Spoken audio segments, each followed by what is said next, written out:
Vamos abrir as nossas Bíblias no Salmo 128. Temor de Deus e felicidade no lar. 128, Salmo 128, um cântico de romagem, que diz assim: Bem-aventurado aquele que teme ao Senhor e anda nos seus caminhos. Do trabalho de tuas mãos comerás, feliz serás, e tudo te irá bem. Tua esposa no interior de tua casa será como a videira frutífera. Teus filhos como rebentos da oliveira à roda da tua mesa. Eis como será abençoado o homem que teme ao Senhor. O Senhor te abençoe desde Sião, para que vejas a prosperidade de Jerusalém durante os dias de tua vida. Veja os filhos de teus filhos, paz sobre Israel. Então, esse é um salmo que nós desejamos.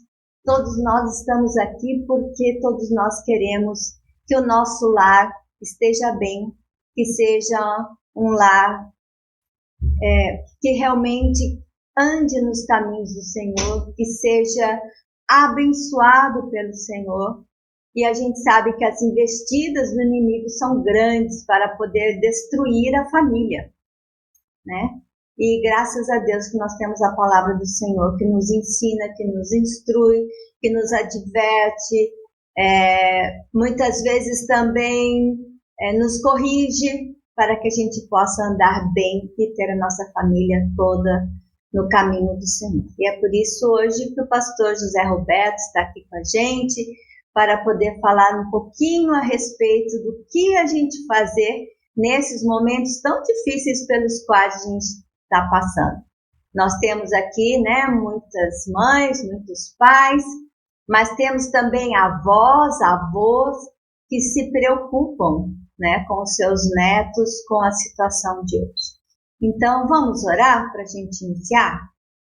Senhor, meu Deus, muito obrigada, Senhor, pelas bênçãos que o Senhor nos tem dado. Obrigada por essa oportunidade de, apesar de estarmos longe um dos outros, mas estamos bem pertinho através desta tecnologia, Senhor. Que o Senhor mesmo fez com que o homem desenvolvesse para que a gente pudesse ter essa oportunidade de conversar. E hoje, de uma maneira muito especial, estamos falando dos nossos filhos, de como lidar com eles numa situação difícil pelo qual nós estamos passando. Sabemos que o Senhor é um Pai amoroso, o Senhor é um Pai cuidadoso, é um Pai justo e que nos ensina a cada momento da nossa vida. E agora queremos pedir que o Senhor tome o teu servo, o pastor José Roberto, que virá trazer a mensagem. Que tudo que ele falar venha de encontro aos nossos corações e que possamos sair daqui fortalecidos para o nosso lar poder crescer em graça e em glória. Muito obrigada por tudo que o Senhor nos tem dado. Obrigada pela presença de cada um que aqui está. Que todos eles sejam muito abençoados por ti. É em nome de Cristo que oramos. Amém. O nosso projeto Mãos e Coração, em 2022, tem a honra de estar aqui com vocês para trabalhar essa temática de como lidar com meu filho nesta nova concepção de mundo, ok? Então, é uma pergunta importante, é um tema relevante, que eu gostaria muito de estar compartilhando com vocês e mostrando a vocês, mediante a palavra de Deus, aquilo que nós podemos entender sobre essa nova concepção de mundo e como é que nós podemos lidar com os nossos filhos, sejam eles jovens, sejam eles adultos, sejam eles adolescentes, mas especialmente sejam eles crianças, está ok? Então, muito obrigado, mais uma vez eu sou o secretário nacional da infância, tá ok? E eu espero em Deus que seja muito bom esse tempo aqui. Então, a primeira coisa que eu gostaria de falar é um texto bíblico. O que é que a Bíblia diz? Será que a Bíblia diz algo sobre o mundo, sobre esse novo tempo, o mundo de hoje?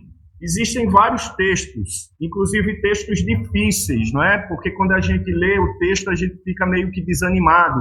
Nos últimos dias virão tempos difíceis, onde os homens serão avarentos, jactanciosos, desafeituados, enfim.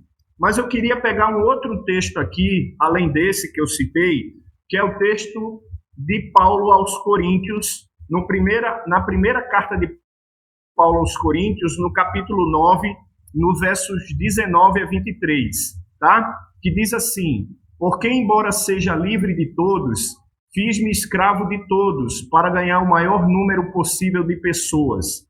Tornei-me judeu para os judeus, a fim de ganhar os judeus. Para os que estão debaixo da lei, tornei-me como se estivesse sujeito à lei, embora eu mesmo não estivesse ou não esteja debaixo da lei, a fim de ganhar os que estão debaixo da lei. Para os que estão sem lei, tornei-me como sem lei, embora não esteja livre da lei de Deus, mas sim sobre a lei de Cristo, a fim de ganhar os que não têm lei. Para com os fracos, tornei-me fraco, para ganhar os fracos. Tornei-me de tudo para com todos, para de alguma forma salvar alguns. Faço tudo isso, deixa eu tirar aqui um pouquinho, por causa do Evangelho, só um minuto. Faço tudo isso por causa do Evangelho, para ser co-participante dele. Esse é um texto que Paulo escreve à igreja de Coríntio, né, na sua primeira carta, para poder dizer ali àquela igreja que ele era, em outras palavras, e usando o vocabulário do momento, que ele estava na vibe, né? Ele estava antenado com tudo que acontecia ao seu redor. Paulo sabia e tinha uma concepção de mundo completa, heterogênea, sem lacunas.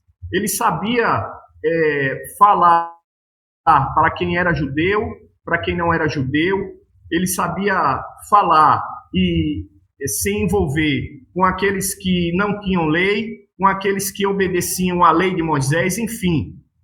Ele mostrou nesse texto que é necessário conhecer o mundo em que vivemos. Se Paulo estivesse agora vivendo esse exato momento, eu tenho certeza absoluta que ele estaria imbuído, envolvido, concentrado e a aprender todas as coisas que estão disponíveis nesse mundo, sem, contanto, se contaminar com elas, especialmente com aquelas que são pecaminosas. Por exemplo, ele ia tentar saber como é que ele deveria lidar com o mundo tecnológico, porque o mundo tecnológico é a realidade dos nossos dias. Então eu fico imaginando o Paulo aí, tentando abrir aí seu blog, tentando abrir sua conta no Instagram, para anunciar o Evangelho de Cristo, tentando bolar um joguinho de um aplicativo para o smartphone, para que a criança, o adulto, o jovem possa, mexendo no computador e na internet, aprender de Deus e de Cristo. Eu fico imaginando isso, meus irmãos. Eu fico imaginando isso. Portanto, o desafio de lidar com os nossos filhos é um desafio de entender o que é que a Bíblia diz, mas também conhecer o mundo em que você está inserido hoje. Até aqui tudo bem? Todo mundo está escutando? Picotou alguma vez? Só agora no final, mas está bem bom, bem melhor. Beleza, ok. Então vamos lá. Vamos mudar de slide então agora, tá certo? Ok. Portanto, estamos vivendo uma época da história da humanidade de profunda mudança em todos os segmentos da sociedade.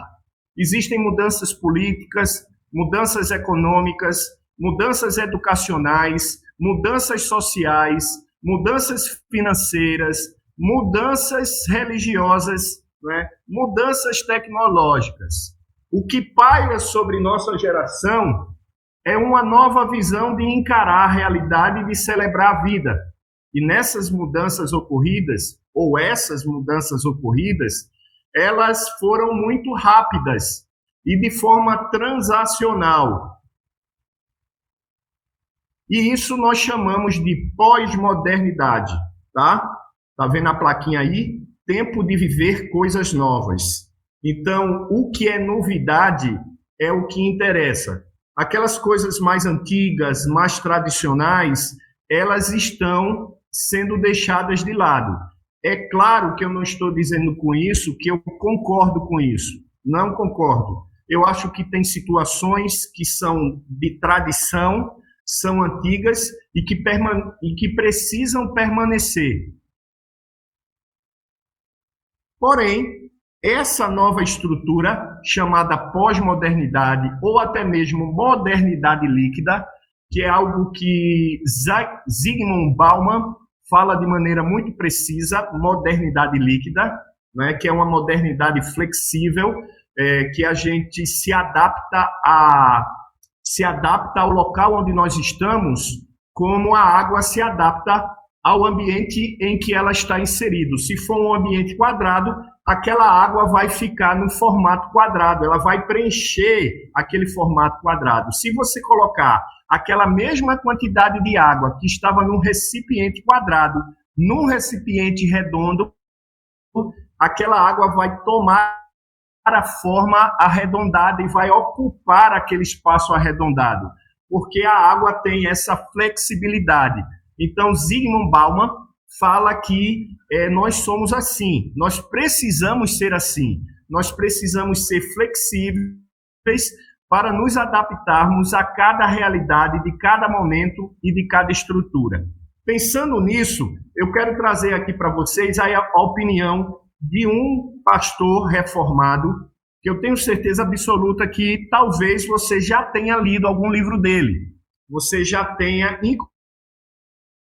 inclusive, lido esse livro aqui, A Morte da Razão, do autor, teólogo, pastor, professor Francis Schaeffer. Ele diz assim: cada geração defronta com este problema de aprender como falar o seu tempo de maneira comunicativa. É problema que não pode resolver sem uma compreensão da situação existencial, em constante mudança com que se defronta. Para que consigamos comunicar a fé cristã de modo eficiente, portanto, temos que conhecer e entender as formas de pensamento da nossa geração. Olha, eu li esse livro em 1997, quando eu ainda estava no seminário. E esse homem já escreveu nesse livro, que provavelmente foi editado antes de 97, mas veja como a palavra dele é tão atual. Tudo isso é verdade para hoje. Portanto, se eu quero lidar com o meu filho, se eu quero falar do amor de Deus para ele, se eu quero entender como é o meu filho hoje, eu preciso entender qual é a forma de pensamento dessa geração de hoje. Eu tenho 48 anos de idade. Eu sei que eu não pertenço a essa geração. A minha geração é uma geração antes dessa. As pessoas que são dessa geração são aquelas que são nascidas de 1995 para cá. Todos que nasceram antes de 1995 são de uma outra geração, e não sou eu que estou dizendo isso. São os sociólogos, são os antropólogos, são os psicólogos, trabalham com a antropologia, com o estudo do ser humano, ok? Até aqui tudo bem? Tá dando para entender? Tudo bem, pastor. Ok, vamos lá então. Então vamos para o conceito. Eu vou passar bem rápido, porque eu não quero perder muito tempo com isso, mas é importante você entender o conceito de pós-modernidade. Pós-modernidade é o nome aplicado às mudanças ocorridas nas ciências, nas artes e nas sociedades avançadas desde 1950, quando, por convenção, se encerra em 1950 e o modernismo sai de cena e entra o pós-modernismo, a pós-modernidade. Portanto, a pós-modernidade é uma atitude intelectual que se revela numa série de expressões culturais que negam os ideais, o suporte da cultura ocidental moderna. Então, ela veio para trazer uma desconstrução. Eu sei que para aqueles que gostam da pós-modernidade, talvez eu esteja aqui um tanto quanto incomodando, mas a ideia é essa: a pós-modernidade ela veio para trazer uma ruptura e desconstruir alguns ideais e alguns pilares que o modernismo estabeleceu, que o iluminismo estabeleceu e que outras eras da nossa humanidade estabeleceram. Podemos dizer, então, que a pós-modernidade é o apagar das luzes de uma cultura agonizante. É, ao mesmo tempo, o parto de uma cultura nova. Sua proposta é rever todo o nosso sistema de vida. Ok? Então, vamos lá. Quais são as características que nos afetam? Presta atenção, porque agora eu estou dizendo a você que mundo é esse que você vive. Presta atenção. O tema da nossa palestra é como lidar com o meu filho diante de uma nova concepção de mundo. Que mundo é esse? Então vamos lá. Quais são as características desse mundo? Vou dizer agora para você. Uma das características desse mundo é o colapso das crenças, ok? Já não há mais um conjunto de valores. O que se faz é desmantelar as regras e as estruturas, ok? Colapso. Desinteresse total em regras, em normas, em crenças. O que vale é que você mesmo faça as suas crenças, crie as suas crenças, crie as suas regras. Não existe mais um conjunto de valores. Então, essa é a primeira característica do mundo que você está inserido, que o seu filho está vivendo, ok? Segundo, a busca pela novidade exótica.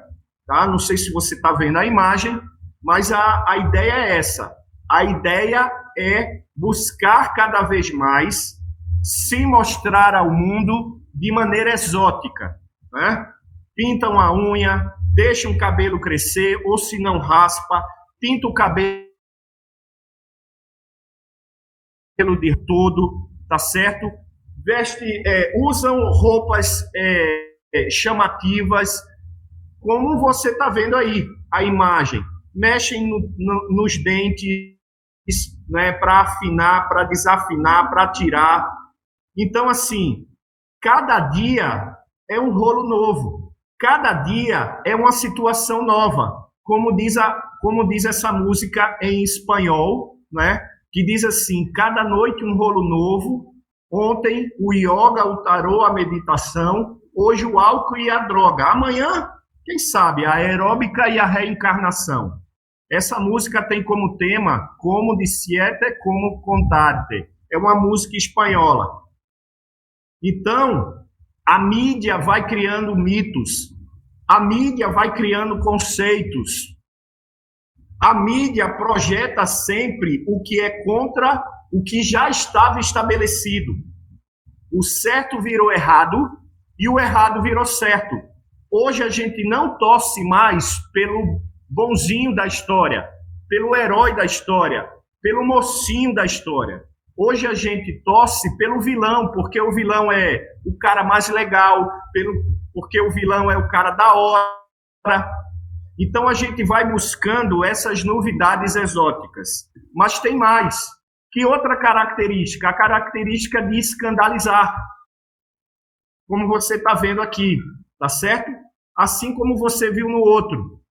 Ok? A gente pode até colocar essas duas coisas numa mesma coisa. Há necessidade sempre de escandalizar, de mostrar que você é diferente, que ninguém tem nada a ver com isso. Então, eles quebram padrões. Né? Eu tenho um filho adolescente de 15 anos e tenho um filho de 10 anos. O meu filho de 15 anos, eu já vejo nele alguns aspectos dessa questão da necessidade de escandalizar. Recentemente ele deixou o cabelo dele tão grande que eu disse a ele, olha, não estou mais aguentando. Ou você ajeita para ele ficar todo para trás e você quer colocar o seu cabelo grande para trás, ou você vai lá no salão para cortar um pouco, porque tá feio, não tá legal. E acabou que ele foi, né, para ajeitar um pouco aqui, aparar e ficar uma coisa pelo menos mais apresentável. Mas hoje é isso, é uma necessidade de escandalizar, mas também de um estilo individualista, de um estilo hedonista e de um estilo narcisista. Eu vou explicar cada uma dessas. As pessoas são individualistas, embora gostam de viver em tribos, como eles falam, né? Junta lá os adolescentes, que os adolescentes vão falar muito na sua tribo, no seu grupo, não é? Vivem essa situação. Querem ser muito individualistas, mas gostam lá das suas tribos, né? Eles são hedonistas no sentido de que eles vivem para o prazer. Se não der prazer, eles não querem experimentar. É o prazer pelo prazer. E aí é o prazer de experimentar um delicioso chocolate, né? Porque eu gosto de chocolate, gente. Quando eu como chocolate, eu realmente me sinto com prazer. É um momento de prazer. Mas aí eles misturam tudo isso. E aí vem questões sexuais, vem questões morais, né? E eles colocam toda a sua força nisso, nesse hedonismo de viver o prazer pelo prazer. E eles são narcisistas. E todo narcisista é aquele que olha para o espelho e ele vê muito mais do que ele é. Está olhando aí a imagem, né? Tem um gatinho na frente do espelho. Mas como é que esse gatinho se vê? Um leão. Porque todo narcisista olha para si mesmo mais do que é, mais do que pode ser. Então a gente vive isso, individualismo, hedonismo, narcisismo, e os nossos filhos, desde pequenos, já vivem nessa vibe, já vivem nessa situação. Eles não são individualistas, eles só querem o que dá prazer para eles, e eles se acham demais. E aqui eu não estou pedindo para o seu filho ser o patinho feio da história. Mas, às vezes, se achar demais, a gente cai no erro da soberba, né? A gente cai no erro da arrogância, de achar que somos aquilo que, de fato, nós não somos. Mas existem mais coisas. Eu estou indo rápido para que você entenda. A substituição da ética pela estética. As pessoas produzem todinhas, querem corpos maravilhosos, querem corpos sensuais. As mulheres e os homens estão lá na academia, não por causa de uma questão de saúde, mas para a beleza estética e para provocar as pessoas que estão lá fora. Me desculpem, é claro que eu estou generalizando, e eu peço perdão, porque tem gente que vai para a academia, tem gente que se arruma, tem gente que se produz, e não é para isso, né? É porque gosta, é porque se sente bem. Mas hoje, muitas vezes, as pessoas estão trocando a estética pela ética, ou melhor, a ética pela estética. Ou seja, não tem ética nenhuma, mas é a pessoa mais linda do mundo, mais maravilhosa do mundo, com as roupas mais caras do mundo, né? Mas por dentro não tem ética, e a gente valoriza isso mais, e a gente não pode. É esse tipo de mundo, é esse tipo de situação que o seu filho está vivendo. Mas existe mais, seu filho está vivendo no mundo de crise existencial. Ele não sabe o que é, especialmente quando a gente lidar com essa questão da ideologia de gênero, que a gente tem que ter muito cuidado.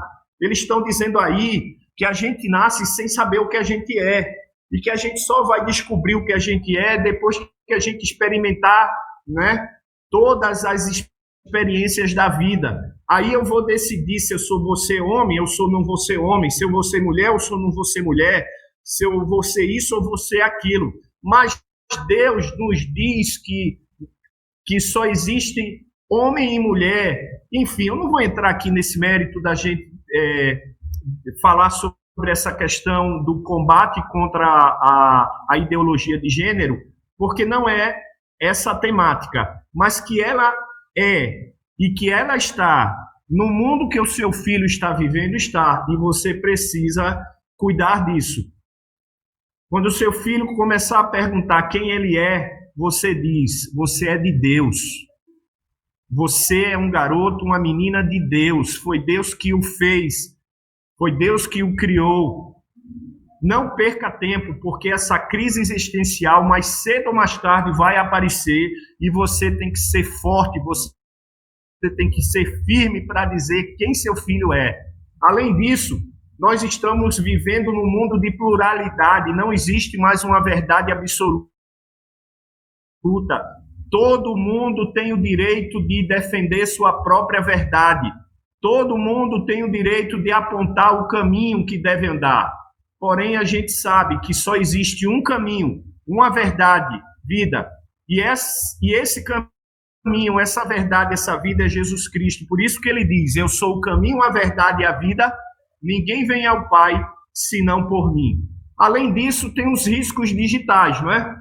Porque, além de todas essas coisas que nós falamos, nós também estamos vivendo num mundo altamente digital, num mundo altamente tecnológico. E existem os riscos. Eu sei que esse mundo digital é importante, é crucial. Viver sem internet hoje não dá. Veja só, eu só estou conseguindo falar com vocês hoje, apesar de toda a dificuldade, às vezes travar, teve aquela dificuldade no início, porque eu estou usando da internet, da tecnologia. Mas existem riscos aí. Riscos de quê? Riscos ao corpo, risco à mente e risco ao comportamento. E o seu filho está inserido dentro dessa realidade de um mundo digital, ok? E quais são os riscos? O mau uso do tempo livre, a distorção de hábitos do sono e de alimentação, tecnoestresse, multitarefas, sexualidade virtual problemática, pedofilia e pornografia digital, cyberbullying e violência online, tendência à ilegalidade e crimes cibernéticos e confusão entre o mundo real e o mundo virtual, causando danos mentais. Ou você acha que aquelas crianças e adolescentes que entram numa escola com a arma escondida, e isso acontece muito lá nos Estados Unidos, eles não estão e não são vítimas desses riscos digitais? Claro que são. E eles começam a confundir o mundo real com o mundo virtual e acabam fazendo o que eles fazem e a atrocidade que eles fazem, tá certo? Por isso, a pergunta é, o que fazer? Porque agora você já sabe qual é o mundo que o seu filho está inserido. Se você estiver escutando um barulhinho de uma gritaria aqui, uma gritaria ali, são alguns alunos aqui do Mackenzie, porque eu estou aqui no Mackenzie, tá? Então hoje é dia de os alunos estarem aqui com os pais para uma atividade familiar, recreativa. Então algumas crianças estão correndo aqui ao redor da sala onde eu estou. Mas eu espero que isso não chegue a lhe incomodar. Agora que você sabe o mundo em que o seu filho está inserido, o mundo em que você está inserido, a pergunta é, o que fazer então? O que fazer então? Vamos lá então. Precisamos de valores eternos, gente. Para combater tudo isso aí, precisamos de valores eternos. Porque há valores temporais, há valores locais, há valores mutáveis, mas também há valores inegociáveis. O crente, eu e você, pai, mãe, necessitamos ter uma cosmovisão cristã completa. E qual é a nossa cosmovisão que precisa ser completa?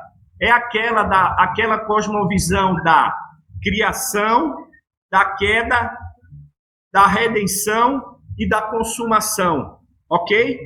Essa é a nossa cosmovisão. Deus criou todas as coisas, inclusive o homem e a mulher. O homem e a mulher, como criação perfeita de Deus, se corromperam e caíram do seu estado de perfeição.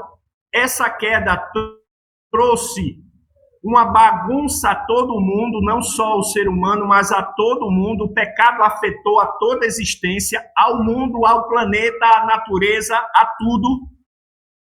Mas graças a Deus, que Deus, no seu infinito amor, mandou a nós e à terra a redenção, que é Cristo, e nós estamos na expectativa da consumação, que é quando estaremos com Deus eternamente, nos braços do Pai, experimentando a vida eterna, ok? Então precisamos de valores eternos, que nos deem uma cosmovisão cristã robusta, e a nossa cosmovisão cristã é uma cosmovisão cristã bíblica e reformada. Nós acreditamos na Bíblia como valor eterno, nós acreditamos nos nossos símbolos de fé, que nos ajudam a entender a palavra de Deus, e em todos os pilares da reforma protestante, sola fide, sola escritura, da reforma protestante, ok? Precisamos também de igrejas com I maiúsculo, porque hoje existe um amontoado de igrejas com I minúsculo. São igrejas que, na realidade, não são não devem ser consideradas igrejas. Nossas igrejas não podem se fiar apenas ao espetáculo. A igreja deve ser local de ensino, de santidade, de comunhão, de ação. Deve existir amor e respeito no trato com o ser humano, mas também deve existir rigor e disciplina. O homem continua necessitando de balizas e de norte, e a igreja precisa dar esse norte. Igrejas saudáveis. Precisamos clamar por igrejas fortes. Nós vamos dar uma resposta como família quando estivermos inseridos dentro de igrejas com I maiúsculo, igrejas fortes e saudáveis. Mas não é só isso. Precisamos de respostas. Não só a igreja, mas os pais precisam dar respostas relevantes para a vida dos membros e dos filhos. Que respostas nossas igrejas estão dando? Pregamos o que para as nossas famílias? O que precisamos ouvir? O púlpito está dando respostas sérias ou é um falatório sobre religião? Do que se ocupa o púlpito da sua igreja? De Cristo ou de rotulações? Ah, não, eu sou puritano. Ah, não, eu sou liberal. Ah, não, eu sou pentecostal. Para com isso, a gente não está atrás de rótulo. A gente precisa de igrejas e famílias fortes que possam dar resposta quando o filho leva... Eu sou menino ou menina? Eu sou de Deus ou sou do mundo? E qual vai ser a resposta que você vai dar? Precisamos de respostas que glorifiquem a Cristo para fazer com que o meu e o seu filho sejam pessoas que glorifiquem a Cristo. Ok? Então precisamos dar respostas. Precisamos também de uma fé viva. Não de uma fé que depende das circunstâncias. Porque você sabia que a maioria da fé das pessoas que se dizem cristãs hoje são atitude de fé circunstanciais?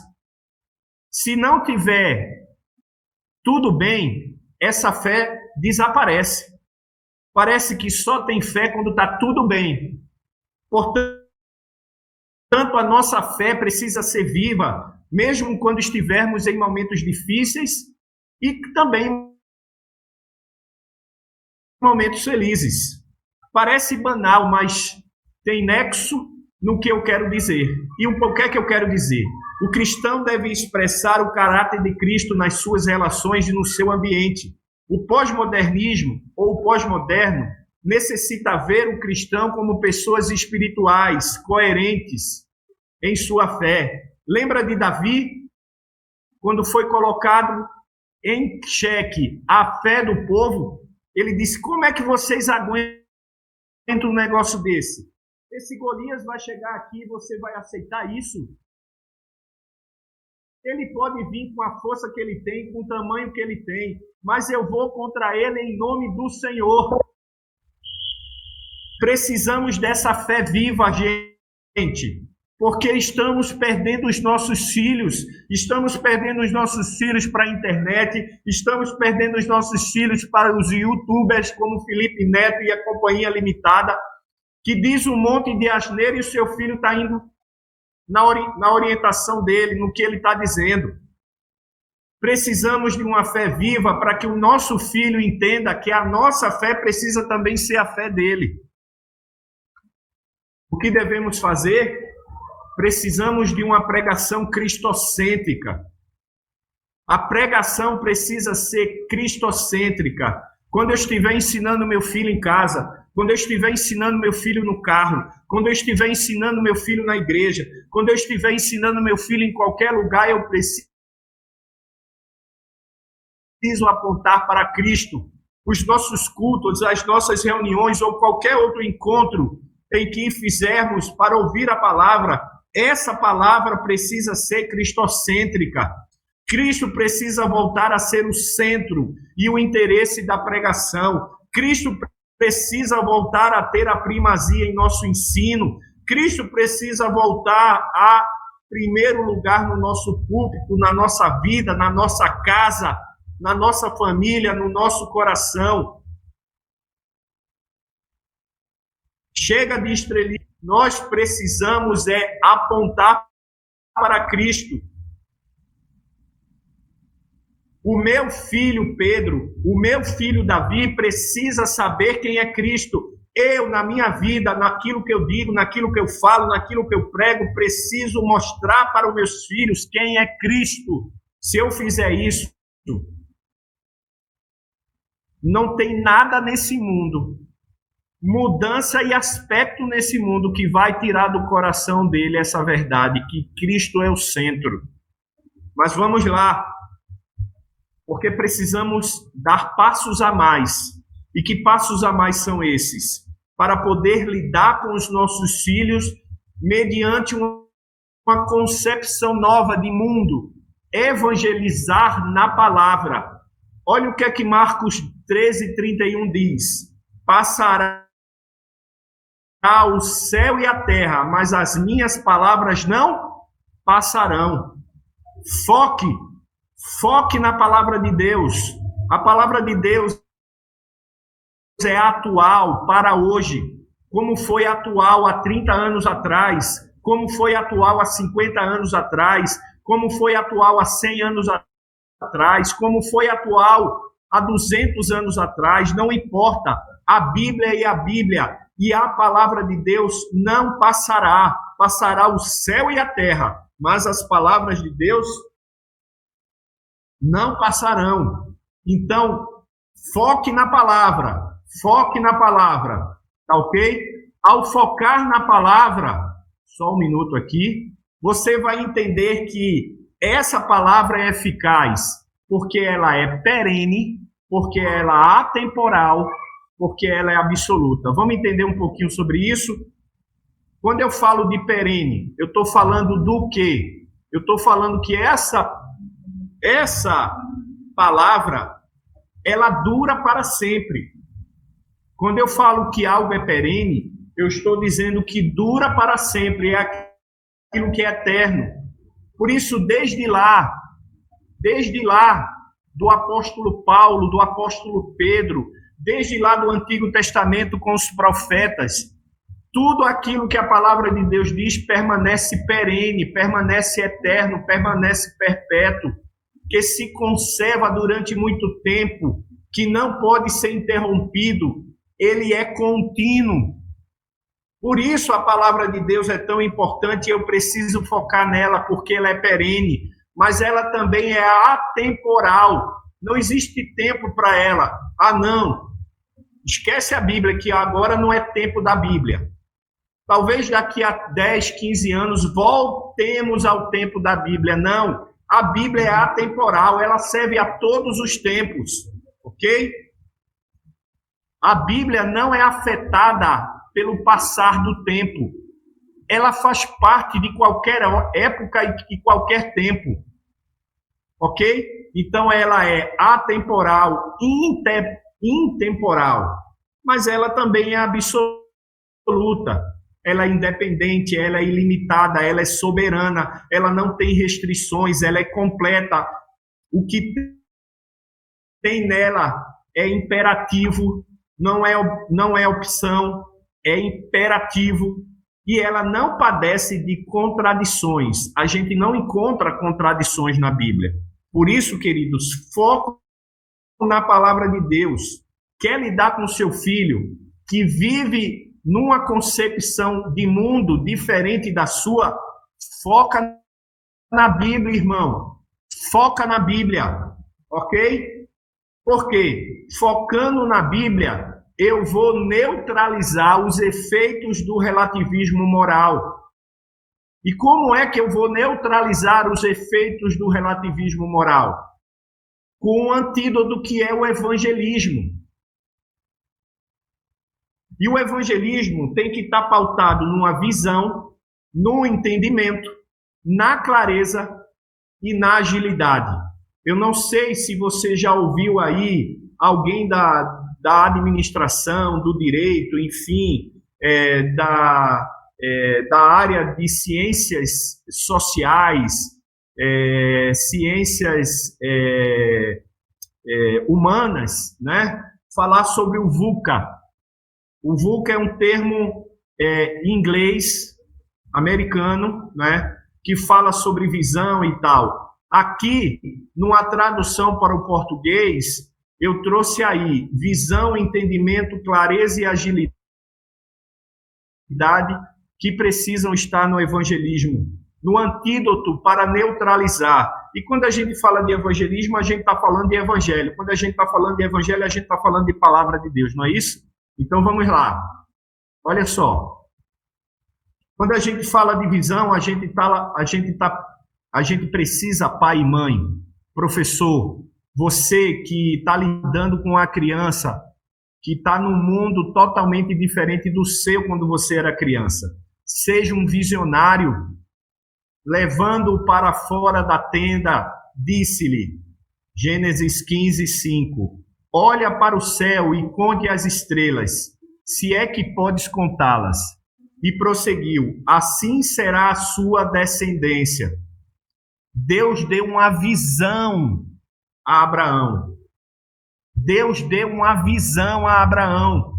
Abraão viveu a vida dele como um visionário.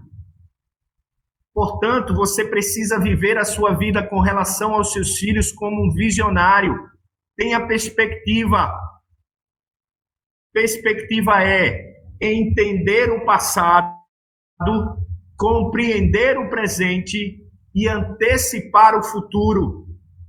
Mas você ficar parado lá na sua zona de conforto, você fica lá deixando que o seu filho seja instruído por quem quer que seja, menos por você. Eu sei que alguns pais usam a desculpa, e talvez não seja desculpa, do trabalho, do tempo, do cansaço, mas será que isso tudo é desculpa?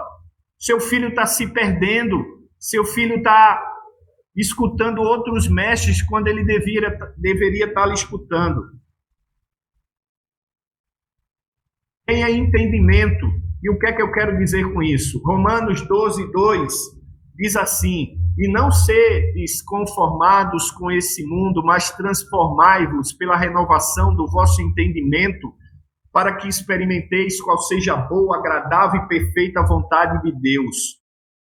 Bem-aventurado o homem que acha sabedoria e ao homem que adquire conhecimento, porque é melhor a sua mercadoria do que artigos de prata, e maior o seu lucro do que o ouro mais fino. Ou seja, Deus está dizendo, entendimento é a chave do negócio. Lembra que no início eu li o texto de 1 Coríntios, capítulo 9, o que Paulo tinha ali quando ele falava, eu me fiz de judeu para com os judeus, de fraco para com os fracos, de sem lei para com os que estavam sem lei, com lei para os que estavam debaixo da lei. Ele tinha entendimento, ele entendia o que acontecia ao seu redor. Tem entendimento também para que você entenda, para que você conceba, para que você visualize tudo aquilo que está ao seu redor. Mas também tem a clareza. Clareza. Lembra quando você põe um pingo, uma gota de colírio, de água, de água não, né? Mas tem uma outra substância que agora eu estou... A gente usa muito quando está limpando ferimento também. Agora, bom, enfim. Mas vamos no colírio, porque no colírio eu lembrei. Quando você põe o colírio para poder limpar a sua vida, para poder enxergar melhor, porque entrou uma sujeira, ou porque sua visão está embaçada, e com esse colírio vai melhorar, ou se não, com o óculos vai melhorar. Clareza é quando a gente tem ideia do que está acontecendo à nossa frente. A Bíblia está escrita de tal modo, ou de modo tal, que seus ensinamentos podem ser compreendidos por todos os leitores que o buscam, sejam eles crianças, adolescentes, jovens e adultos.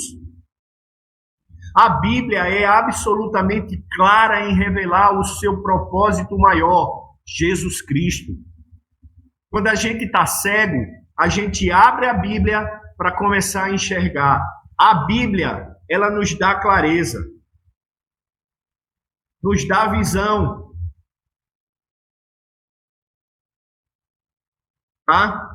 O que é que João 5,39 diz? Examinais as Escrituras, porque julgais ter nelas a vida eterna. Elas são as mesmas que testificam de mim. Por quê? Porque elas dão visão, elas esclarecem. Lembra quando o cego Bartimeu gritava, Jesus, filho de Davi, tem compaixão de mim? E Jesus, quando chegou e perguntou a ele o que ele queria, ele disse, que eu torne a ver. E Jesus vai lá e diz assim, a tua fé te salvou, a tua fé fez com que você retorne a ver.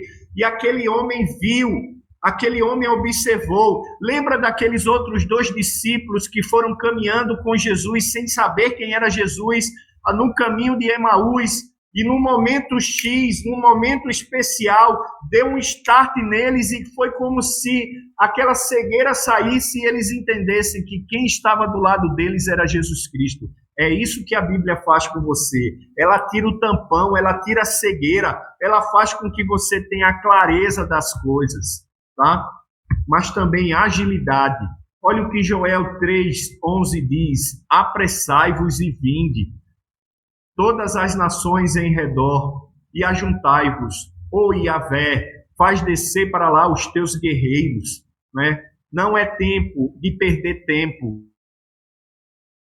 Isaías 5:6 diz, buscai o Senhor enquanto se pode achar, e invocai-o enquanto está perto, porque quando você perde tempo, pai, quando você deixa de ser ágil para com seu filho, os outros, o mundo, a internet, as novelas, os filmes, outras pessoas estão sendo mais ágeis e estão alcançando o coração do seu filho. Tá bom? Qual é a conclusão que eu chego? A conclusão que eu chego, queridos, é que o mundo no qual vivemos está passando por muitas e profundas mudanças. São ideias, são conceitos, são sistemas, são religiões, são comportamentos. Todos eles estão sendo alterados. porém cremos na providência divina e sabemos que o Senhor Jesus está edificando a sua igreja e orientando as famílias. Desculpe, está faltando um S aí em famílias. Por isso, essas mudanças provocadas pelo relativismo moral, pelo avanço das tecnologias, pela internet e suas redes sociais, podem ser a oportunidade para alcançar os nossos filhos com o evangelho da salvação, tirando a venda do engano e da mentira, dando o verdadeiro entendimento de quem realmente nós somos, mostrando aos nossos filhos de maneira clara o plano de Deus para a família da aliança. Porque eu, querido, minha esposa e meus filhos fazemos parte da família da aliança. Você, seus filhos, fazem parte da família da aliança. Despertando-nos da letargia, acorda, levanta dessa cadeira, faz alguma coisa.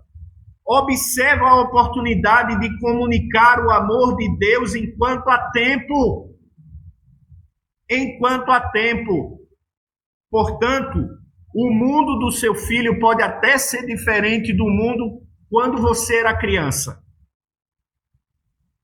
Mas é um mundo que tem o mesmo Deus, que tem a mesma palavra, que serviu de resposta para a nossa geração, que serviu de resposta para a geração antes da nossa geração, para uma geração antes da nossa geração, como servirá de resposta para essa geração e as gerações que virão após esta e essa após esta, porque a palavra de Deus sempre será atual, sempre será perene, sempre será atemporal, sempre será a resposta.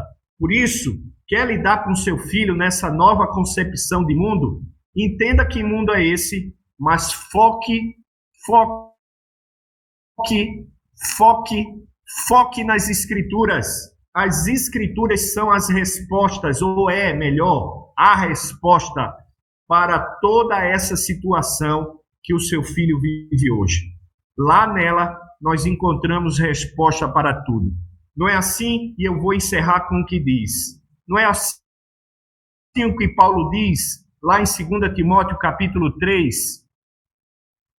Ele diz que toda a Escritura é inspirada por Deus, útil para o ensino, para a correção, para a educação na justiça, a fim de que